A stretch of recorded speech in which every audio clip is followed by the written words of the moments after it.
What would you do if your partner is the reason you lose everything you've ever worked for? In this masterclass, it's all about relationships, but not the kind you're used to hearing about. Today, we're talking about the crucial relationship between your organization and its vendors, and how that partnership can either protect or jeopardize everything you've built. So guys, welcome to this masterclass on third-party risk management. I am your host, Tolulope Michael, and today we'll be diving deep into developing a comprehensive vendor risk management program. Whether you're building your first VRM program or refining an existing one, this masterclass will provide you with actionable insights and practical guidance.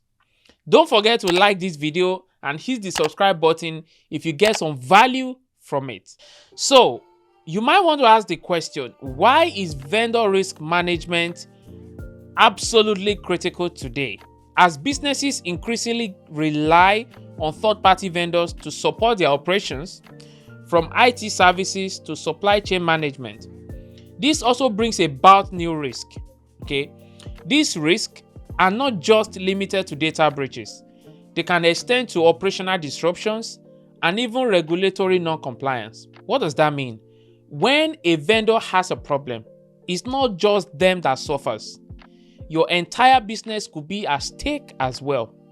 But first, let's define what vendor risk management is or what it is about. Vendor risk management is all about ensuring that the third-party vendors you work with do not introduce unnecessary risk to your business.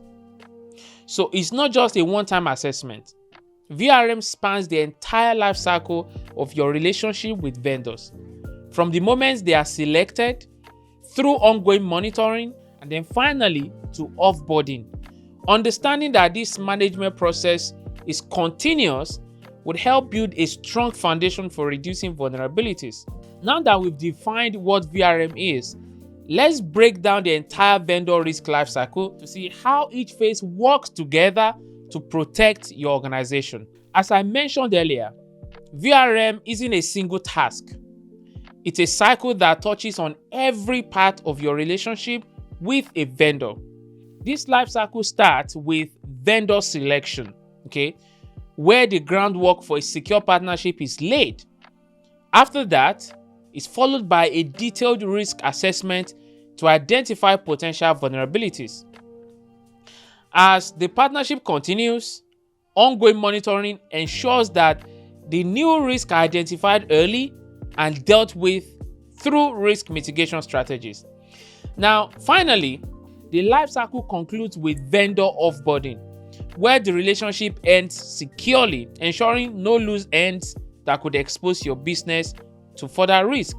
Now, let's zoom in on the first phase, which is vendor selection. Choosing the right vendors is the first and a very important step in the vendor risk lifecycle. This phase sets the tone for everything that follows.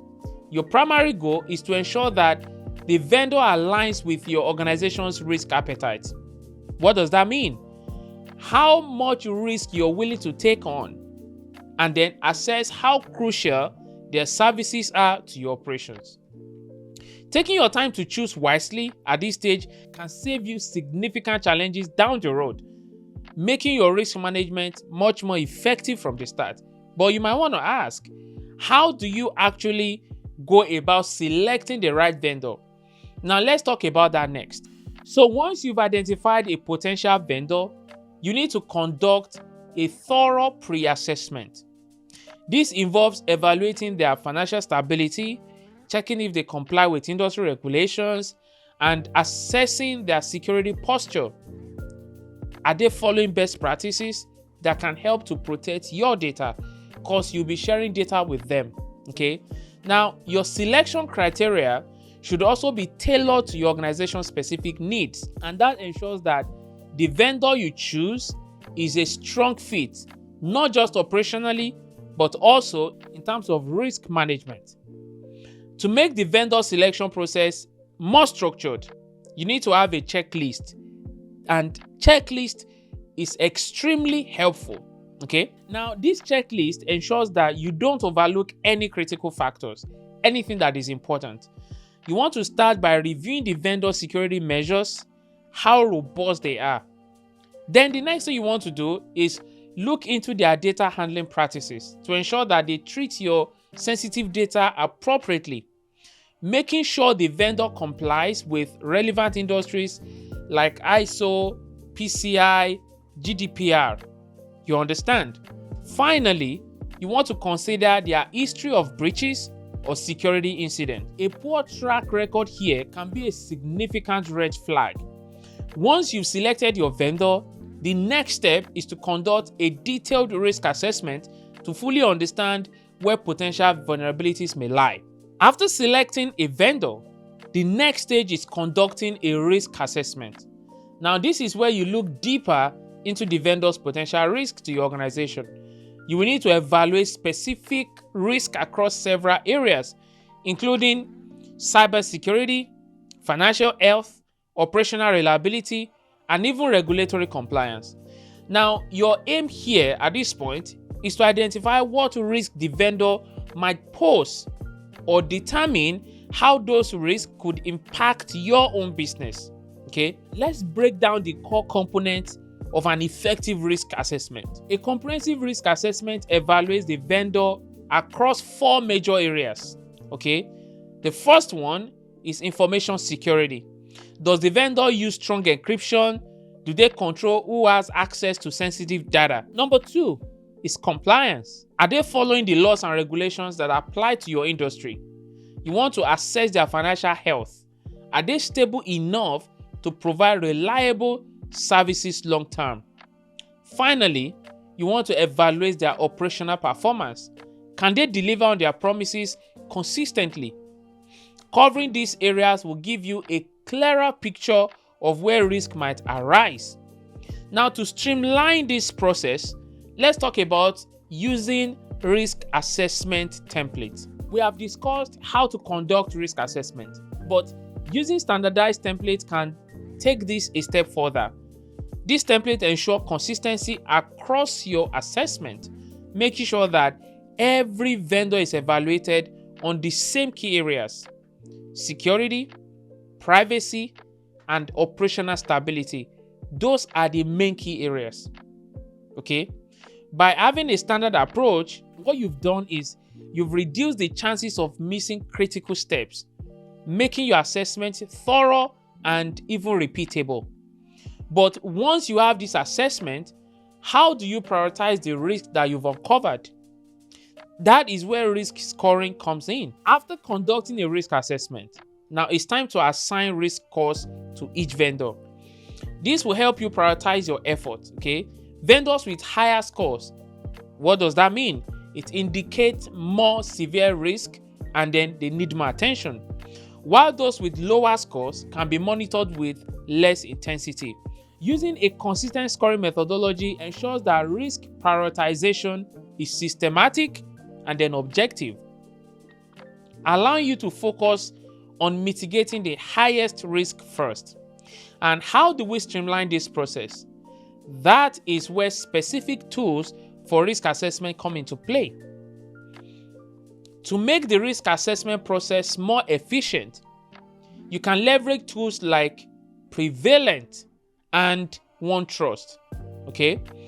They offer dedicated modules for managing vendor risk. Now, for ensuring that your vendors comply with regulations, tools like Vanta and TrustHack help you manage privacy and compliance risk. These platforms automate the assessment process and provide real-time insight into your vendors' risk profiles. But you might want to ask, why is this also critical? Well, let's take a look at a real-world example that shows what can go wrong when vendors are not managed properly. One of the most well-known cases of vendor risk management failure is the 2013 Target data breach. The attack didn't start with Target systems. It began with a third-party HVAC vendor whose credentials were compromised, now giving attackers access to Target's network. This led to exposure of 40 million credit and debit card accounts. This example shows how critical and crucial it is to maintain high standard for your vendor security practices. But even after vendors are onboarded, it is essential to continuously monitor them for potential risk. Once a vendor is onboarded, your work does not end. No. Ongoing monitoring is essential to ensure that the vendor risk profile has not changed over time. Vendors may experience new breaches, compliance failures, or even operational disruptions, and you, as an organization, as a security expert, need to stay ahead of these changes. Continuously monitoring vendors keeps you proactive and allows you to spot issues before they escalate. But you might want to ask, what should you be monitoring exactly? Now let's discuss the key areas to focus on. When monitoring your vendors, you want to focus on 3 key areas: security practices, compliance with regulations, and financial stability. Okay, are the vendor security measures being updated as needed? Are they staying compliant with the latest regulations? How stable are they financially? And are they still able to meet your operational requirements? Keeping an eye on these areas will help you maintain a strong vendor risk management program. So if you're monitoring, how do you do this effectively? That's the question. Monitoring vendors in real time can be streamlined with tools like Risk Recon and even BitSight. Risk Recon provides continuous monitoring, alerting you to changes in a vendor's risk profile, while BitSight offers security rating based on the vendor's performance data. These tools give you real-time insight into how vendors are performing and where potential risk might arise.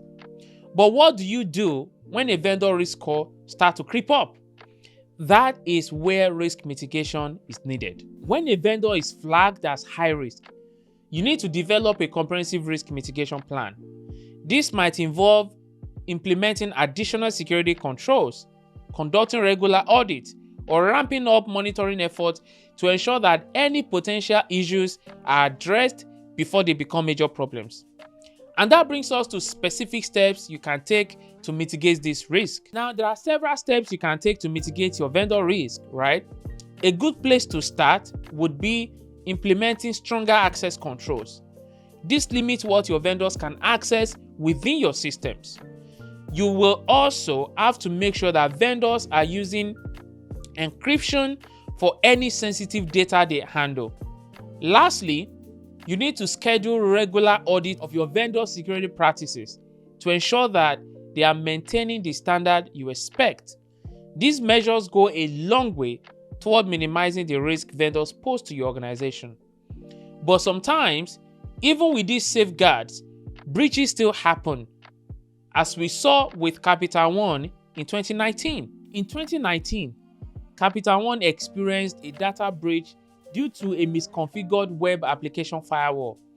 This breach exposed the sensitive data of over 100 million customers. One mitigation strategy that could have lessened the impact was stronger encryption protocols and regular security audits to catch misconfigurations early. This example highlights the importance of continually monitoring cloud vendors for potential misconfigurations and vulnerabilities. But now, let's talk about how to properly conclude the vendor lifecycle through vendor offboarding. When the vendor relationship comes to an end, offboarding is just as important as onboarding. Okay, onboarding is when you're bringing them on board. Offboarding is when you're taking them off your system, when you're parting ways. You must ensure that the vendor is securely removed from your systems and that any sensitive data they handled is either returned or destroyed. Failing to do this can leave your organization vulnerable to data breaches or unauthorized access long after the relationship ends. And that is why the next thing I'll be doing is walking you through how you can securely offboard a vendor and what steps need to be taken to ensure that all risks are mitigated. The first step in the offboarding process is to revoke access to all your systems and data. Yes, this includes deactivating any user account or API connections that the vendor had. After this, make sure that any sensitive data the vendor stored is securely deleted or returned to your organization. And finally, conduct an exit review to ensure that there are no remaining risks, and then assess how the vendor relationship went overall. This process ensures that you leave no doors open to potential security issues post-offboarding. To help you manage this process smoothly, use an offboarding checklist. Okay? This will ensure that every step is completed, from revoking access to ensuring the destruction or return of data. Be sure to review the contract of any specific obligations tied to offboarding, such as ensuring that the vendor's termination is handled in compliance with data protection regulations like GDPR or CCPA. Okay? This checklist will help ensure a complete and thorough process as you end the vendor relationship. Just like in earlier stages of vendor management, tools can make the offboarding process more efficient and secure. Tools like Tori and Better Cloud automate the offboarding of SaaS vendors by revoking access and managing the return or destruction of data. Now, these tools also help ensure that no critical steps are missed and that offboarding is handled securely and in compliance with any legal or regulatory requirements.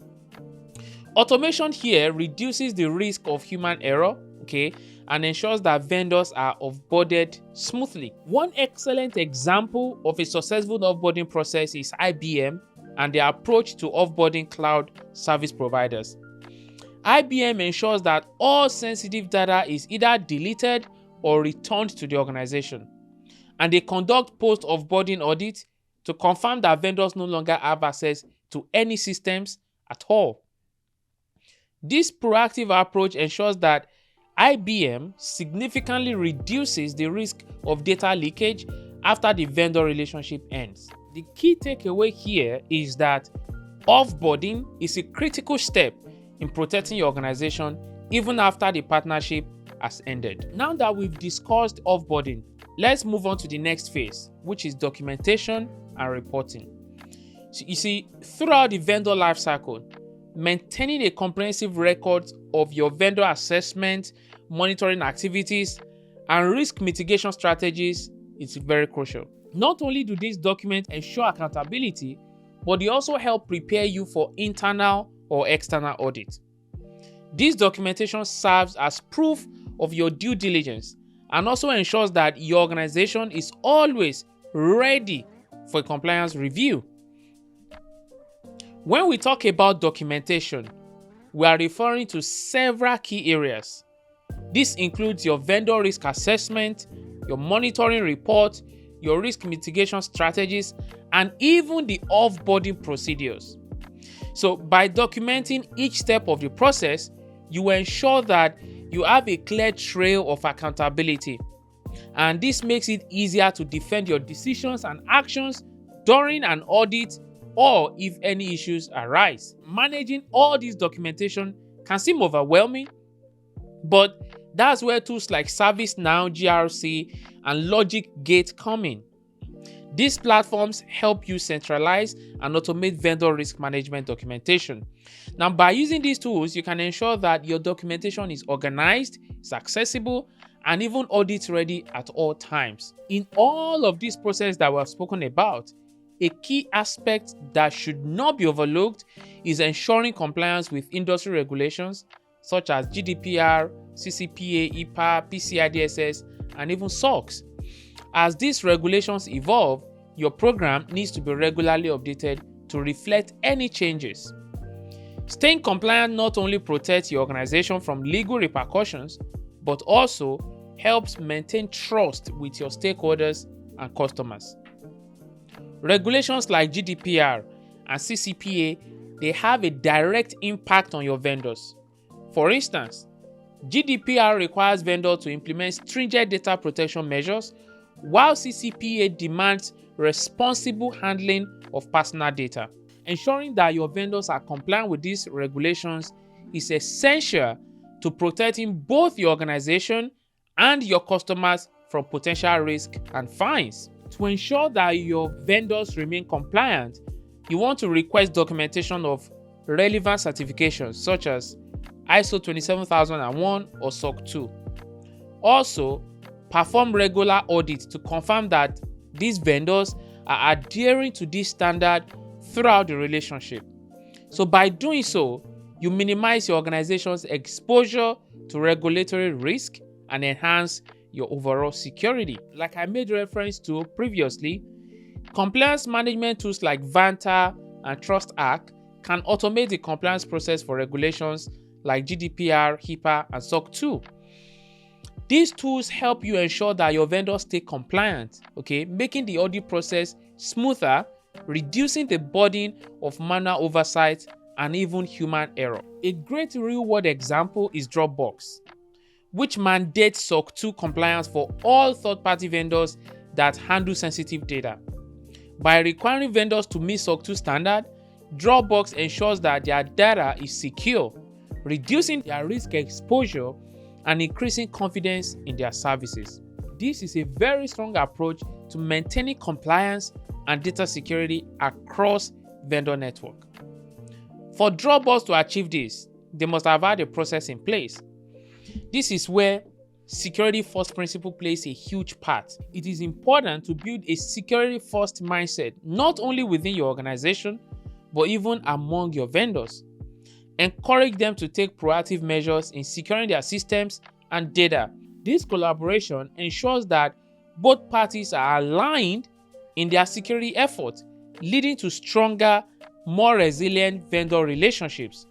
And achieving this starts with leadership. Yes. Microsoft provides a perfect example of leadership driving a successful vendor management program. Executive leadership at Microsoft prioritized vendor risk assessment and they dedicated significant resources to third-party risk management.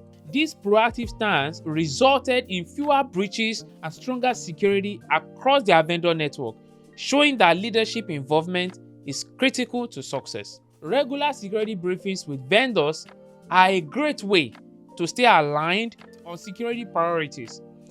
These briefings create opportunities for collaboration on security improvement and sharing of best practices. By working together, you can ensure that your vendors are always up to date on the latest security threats and strategies to mitigate them. Now, this is very key. Leadership must set the tone when it comes to vendor risk management. If top-level executives prioritize VRM, the rest of the organization will follow suit.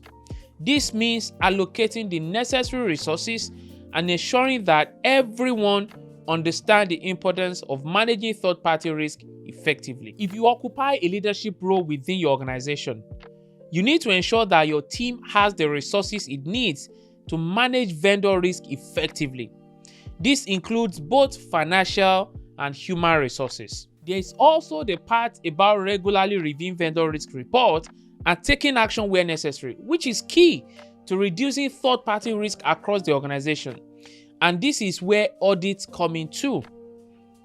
Regular audits are key, they're very key, to ensuring that vendors remain compliant and aligned with your organization's security and operational standards. Audits help you identify new risks or vulnerabilities that may have emerged since the initial vendor assessment, allowing you to address issues before they escalate. But what's the process for an effective audit process? To ensure a thorough audit, follow a checklist, And that includes verifying compliance with contractual obligations, reviewing the vendor's security policies and procedures, and confirming their data handling procedure and privacy measures. This ensures that vendors are adhering to your expectations and maintaining the required standards. I said earlier in this masterclass that platforms like ServiceNow GRC and LogicGate can help manage vendor documentation. But beyond that, they also automate the audit process, making it easier to schedule audits, manage audit documentation, and generate reports. By using these tools, you can streamline the audit process and ensure that you are consistently reviewing and improving your vendor relationships. Let's look at Pfizer as an example. Pfizer regularly conducts detailed audits of their vendors to ensure compliance with stringent FDA regulations and their own internal security protocols. By staying proactive, Pfizer has reduced regulatory non-compliance incidents and developed stronger, more collaborative relationships with key vendors. This alignment ensures that both Pfizer and its vendors are always working towards the same operational security objectives, making their supply chain more resilient. Building on Pfizer's approach, planning for future risk is essential to maintaining a strong vendor management program. The risk landscape is always changing, whether it's new cybersecurity threats, regulatory changes, or operational shifts. Your vendor risk program needs to be dynamic, constantly evolving to address new challenges before they become major issues. Now, proactive risk management keeps your organization ahead of potential threats. Today, vendor management faces a set of emerging risks that didn't exist a decade ago. The rise of remote work has significantly increased cybersecurity risk as well, as vendors now are more likely to access sensitive data from less secure environments. Regulatory changes like GDPR continue to evolve, requiring constant vigilance. And as vendors rely more heavily on third-party services themselves, new operational risks are introduced. So you will need to keep tabs on this development to ensure your VRM program remains up to date and that you are not caught off guard by a risk you didn't account for. So, how do you prepare for this new risk? It starts with regularly conducting risk assessment to identify new vulnerabilities. See, you can't afford to rely on a one-and-done approach. As threats evolve, so too must your mitigation strategies. It is important to stay agile and continuously refine your risk management tactics so that you can ensure your organization remains protected even in the face of constantly changing threat landscape. Now, building resilience within your vendor relationships is key to maintaining a stable supply chain. And one way to do this is by encouraging open communication with your vendors. Transparency helps to surface issues before they escalate into larger problems. But communication isn't enough. You also need to have contingency plans in place. If a vendor experiences a disruption, a well thought out plan ensures your organization can continue to operate with minimal downtime. Take Maersk, for instance. In 2017, they were hit by the NotPetya cyber attack, which crippled their global operations. However, thanks to strong contingency plans and close collaborations with key vendors, Maersk was able to restore 80% of their critical systems within 10 days. The company's approach to crisis management, which included having backup systems in place and also leveraging their vendor support, helped them minimize disruption and maintain operational continuity. So, to wrap up this masterclass, like most processes in cybersecurity, developing a robust vendor risk management program is not a one-time task. It's a continuous process. You need to constantly assess, monitor, and mitigate risk, ensuring that your program evolves alongside emerging threats. Okay? Thank you for joining this masterclass. Hopefully, you're now ready to take the next steps towards building a solid and resilient vendor risk program for your organization. Till I come your way again, keep learning, and I hope I've been able to leave you better than I met you. Bye for now.